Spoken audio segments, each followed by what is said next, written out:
I read the foreword to the book, and I noted it was written by Dr. Rajan Narayan, who is a yogi and runs a foundation in yoga in Maryland, US. I note his comments in the foreword where he says that he's a poor reader.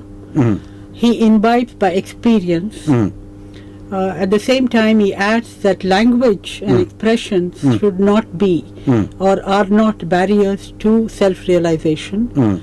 So I just wondered whether through this book, what you're saying, whether you can connect to the audience through this very scholarly and spiritual text. As I said, this work is intended for a certain genre of seekers, seekers who have plodded along in the spheres of dharma and moksha, and who have acquired a certain maturity, and who are thinking for themselves, and who have a whole bag of unanswered questions. They go from they do window shopping, they go from one master to another master, read one book, then move on to another book and try to find solutions, then do their own thinking, and yet they're not able to solve the riddles of life. So those people will never be satisfied with easy standard answers.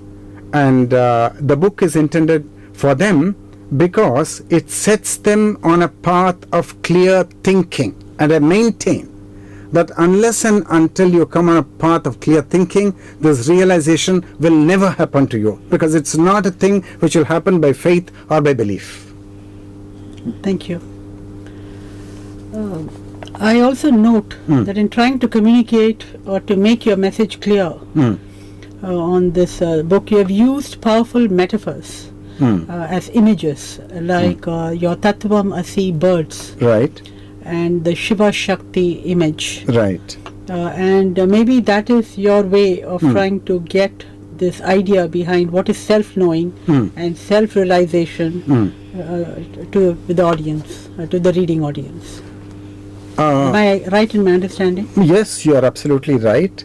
I'm trying to basically communicate to everybody my own realization. And I don't know how to do it. So I just jumped into the pool without knowing how to swim. So now I'm seeing what should I talk to them, and what language must I use, from which point should I approach the whole thing. And then I set myself this program, and then it starts flowing. The Shiva Shakti metaphor, for example, I first encountered it in the work of the German Indologist Heinrich Zimmer when I was 22 years old, 23 years old. And then it just was put on the back burner in my consciousness. Now it suddenly came to the forefront, and it had a new meaning in the light of my experience. So I used that. Likewise, the Tat-Tvam-Asi birds, and they mean a lot to me. So I'm trying to convey in terms of ideas and principles and sutras and metaphors, so as to create an intellectual conviction in you, so that you will walk on a path which is natural for you, and you'll walk all the way. There's nothing here for you to take by following anybody. That's not going to work. You can't follow anybody. You got to do your own thinking, and the book sets you on a path of your own thinking. That's what it does. Thank you. I have a question. You are dealing with various kind of seekers. Some bhaktas are there. Those who are interested in the path of jnana is there. Right. Different seekers are having different kind of intentions. Seeking intensity itself is different. How do you assess a devotee? How do you assess a seeker, for that matter? Like, for example, I may be in the path of Bhakti Yoga for the past 20 years or 15 years or so. How will you assess me? You don't know me, for example. Thank you for asking this question.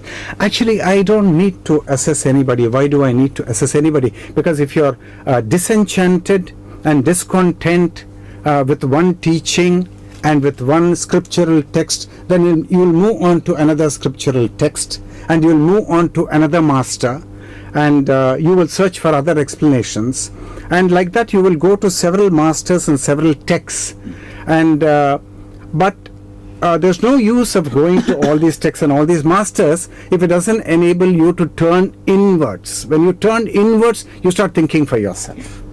Now, you come to me, if you come to me after going on this pilgrimage to many masters, and then you have started to think for yourself, then this book will make sense for you. That's it. Thank you so much. Yeah.